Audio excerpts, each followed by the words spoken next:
Donald Trump is crashing out as a major protest just took place in the Capitol building, a big anti-war protest involving veterans and disabled veterans protesting the unlawful and catastrophic war in Iran. They were protesting in the Capitol. It was an incredible act of civil disobedience where they were arrested for peacefully protesting in the Capitol. Obviously, this scared MAGA Mike and Donald Trump, and they had the disabled veterans arrested. I'll show you in a moment what went down here. I'll show you this clip right here of them getting arrested. Let's play this clip.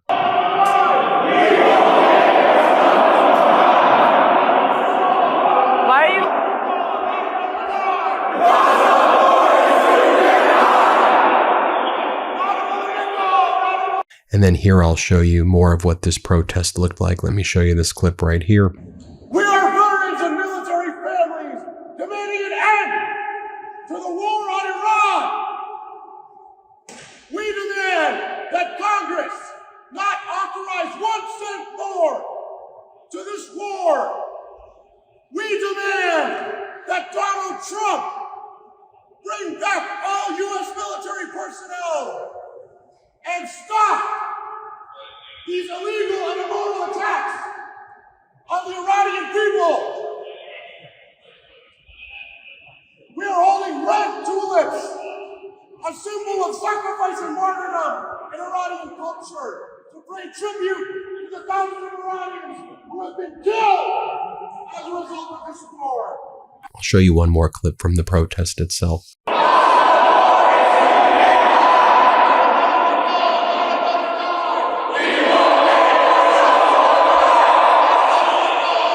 You know, this speaks to a larger issue, of course.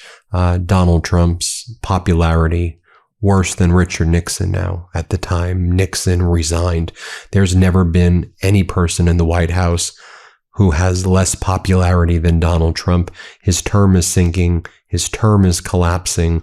He's humiliated. The entire world is laughing at him. What he always said, oh, they're laughing at Biden. No, everybody's laughing at you, Donald. You are pathetic. You are a loser.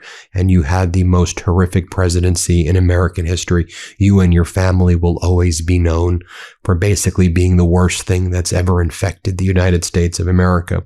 We're seeing it in the polling data right here. Did you all see this yesterday? Harry Enton's report. Wow, is all I'm going to say. Let's play this clip. Yeah, okay. Americans say inflation is the #1 issue facing them right now. And to quote the great Happy Gilmore, according to them, the price is wrong when it comes to the president of the United States. Just take a look at these net approval ratings when it comes to inflation. The president of the United States is hitting all-time record lows in all of these polls, and all of them. NBC came out yesterday, 36 points underwater. CBS came out a few weeks ago, 38 points underwater. Ipsos, Reuters, 43 points underwater. CNN came out earlier this month, 45 points underwater. And taking the cake is UMass Amherst, 47 points underwater across all of these polls. Trump is in his worst position ever on the issue that the American people say over and over and over again is their key #1 issue. Was it always thus? No, it wasn't this always thus, Mr. Berman. And this is what is so amazing to me. I mean, these shifts that we're just seeing, my goodness gracious, voters on Trump and inflation. In the 2024 election, remember, Trump got reelected to a second term and Joe Biden got pushed to the curb in large part because Americans felt he couldn't handle inflation. Trump was more trusted than Kamala Harris on inflation by 7 points. Look at his net approval right now. You average all those polls on the first side of your screen, 42 points underwater. That is a nearly 50-point shift away from the president of the United States. A nearly 50-point shift. That's bad. What's worse? Yeah, what's worse? You think this is bad, a nearly 50-point shift. How about a 70-point shift? I'm laughing because you never see numbers like this. Look at this. Independence on Trump and inflation. In the 2024 election versus Harris, Trump was favored by 10 points.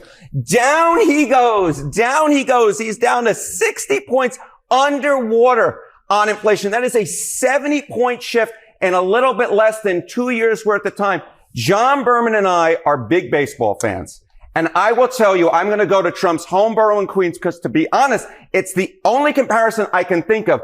Donald Trump is in worse shape on inflation right now than the New York Metropolitans are in the NL East. That is how bad. And what, the Mets just lose their 11th straight game? At a certain point, you stop counting because there's so many. There's two things I just want to point out quickly here. The two words that matter so much here are, independence and inflation. These are two areas the president did well on in the last election. He did well. This is what is happening here. The strengths that Donald Trump once had with the electorate, the things that got him elected to a second term, you can wave adios amigos goodbye to them. And why that's so important is even though Trump isn't on the ballot come November, a lot of Republicans in Congress are on the ballot. And if these numbers, so you can wave adios amigos goodbye, see you later, certainly that House majority and maybe that Senate majority as well. Harold, thank you very much. Even on state regime media, which calls itself Fox, here's what they're saying. Let's play it. There are people struggling to buy groceries, and that is a serious thing. I have 2 kids.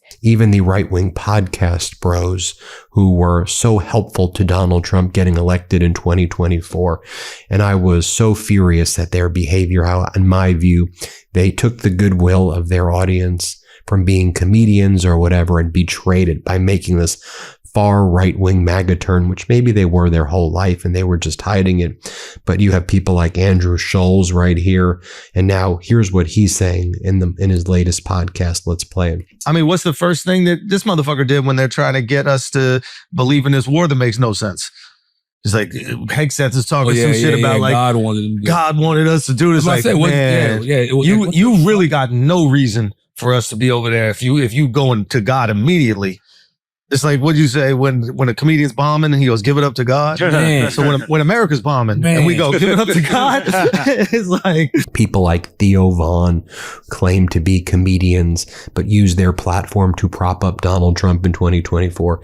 Here's what Theo Vaughn is saying now. Play this clip. And what American is this helping? Besides the war, the industrial war complex, what American, what hard work, what guy who's trying to take care of his family, or a single mother who's a nurse who's going to work and has to get home and get to her kid's ball game and has to be both parents. What farmer is this helping? What regular person is this helping? I just don't know. I don't understand. So yeah, that's what our president's up to, and it's fucking baffling. And it's sick, and it feels like he's just been compromised by Israel, by this dark government over there. And I don't know. It's fucking dark. It's dark. More from Theo Vaughn right here. Let's play it. Pope Leo and Trump. Oh, yeah. I mean, this is unbelievable. Where he's like, the Pope is weak on crime, that one? Yeah. Well, after Trump's tweet on Easter, just tweeting about the annihilation of people, bring up the tweet so I can be clear on what it is. If you see that Easter tweet, it's crazy. And this was on Truth Social. Tuesday will be Power Plant Day and Bridge Day, all wrapped up in one in Iran. There will be nothing like it. Open the fucking straight, you crazy bastards, or you'll be living in hell. Just watch. Praise be to Allah, President Trump. I mean, that's just, on Easter, that's unbelievable. When people are hoping for something new. Literally on the day when people are hoping and are believing with their hearts as much as they can and are celebrating something new, a rebirth, a resurrection, a possibility. To write that it's diabolical. It's insane. Folks, even right-wing propagandists like Alex Jones are saying things like this. Let's play it. And we're supposed to just sit here and love this crap. It's just poll numbers go straight down, and all the polls show the Republicans are going to lose the midterms in 7 months by a landslide. A disaster. A total and complete disaster. Trump is not that stupid. He's made some deal with the deep state to throw the election to the Democrats. That's the only thing this can be. Yeah, and I can't believe I'm saying let's play it, involving a clip of Alex Jones, but it's instructive. Let's play this other clip. Let's play it. This is a new Trump, and it's so unhinged. He's the guy that had all these countless bankruptcies for casinos and hotels and, basically these pump and dumps. But then he looks at me that was shut down by $1.5 billion judgment that tried to shut me down, that was totally rigged. And now he's siding with the people that attacked him against myself and others. So this is the new Trump. He can't be this stupid. He's made some deal with the globalists up above it.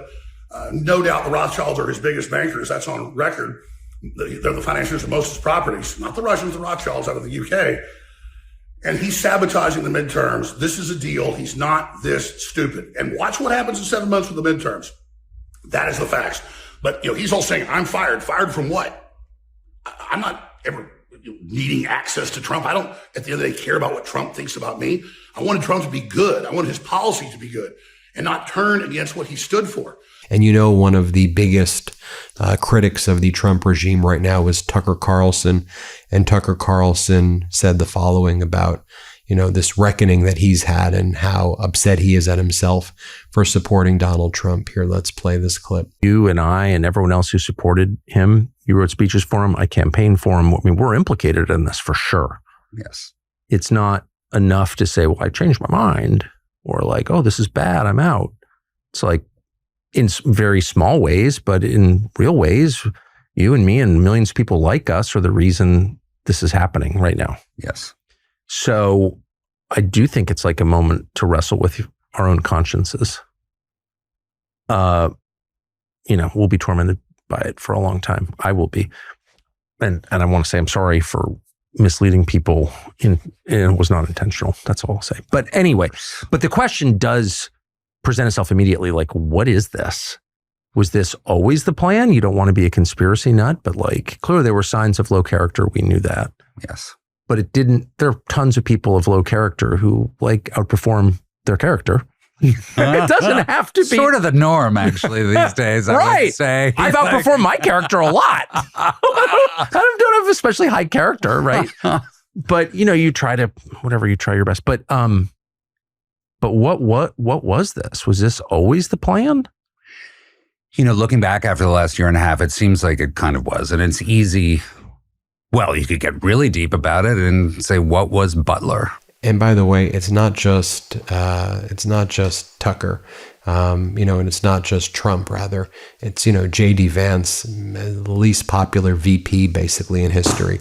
Let's play this clip. Take a look here. Look at this. Trump admin focusing too much on foreign matters. 58% of Americans believe that the Trump administration is too focused on things abroad. What they believe also is there's been too little focus on domestic matters. Look at this. 60% of Americans believe there's been too little focus on domestic matters. Now, of course, the Iran war is part of this, right? But this is just part of a larger picture, the belief that the presidency and the administration of Donald Trump in his second term, they have taken their eye off the ball. They are looking abroad when Americans want them looking at home. And of course, J.D. Vance going and campaigning for the prime minister of another country that is pretty far away from here is just part of a larger picture that the American people dislike. So Vice President Vance, how's he doing? How popular? Yeah, J.D. Vance is not doing too hot to trot at this point. Look at this. Okay, J.D. Vance's net popularity, it should actually be a plus. There we go. Plus 3 points. Then we go to minus 18 points at this point.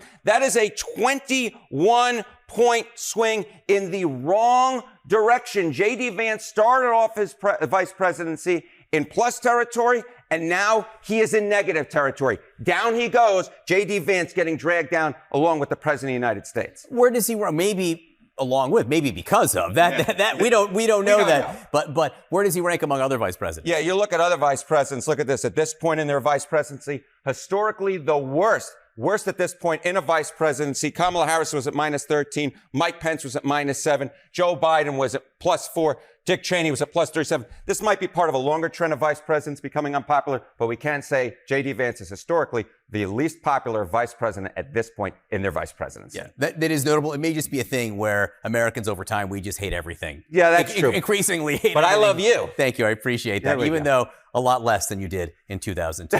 And there's one more clip here of Tucker that I'll show you. Let's play it. And then the war in Iran, which he clearly, had no plan for, wasn't enthusiastic about at all. He was fully aware of the risks. He was fully aware that it was a betrayal of his explicit promises for 10 years not to do this. He did it. He did it against his will. That's my highly informed read. Yes. I mean, I could be wrong. You don't know what people's motives actually are, but I mean, from very close vantage, I can say I don't think he was excited about it, but he did it. clearly he felt he had. Well, there you have it, folks. Let me know what you think about all of that. Hit subscribe. Let's get to 7 million subscribers. This is Trump's worst nightmare, everybody. New Meidas merch. Head to store.MeidasTouch.com today and get yourself the best pro-democracy gear and show your support. That's store.MeidasTouch.com.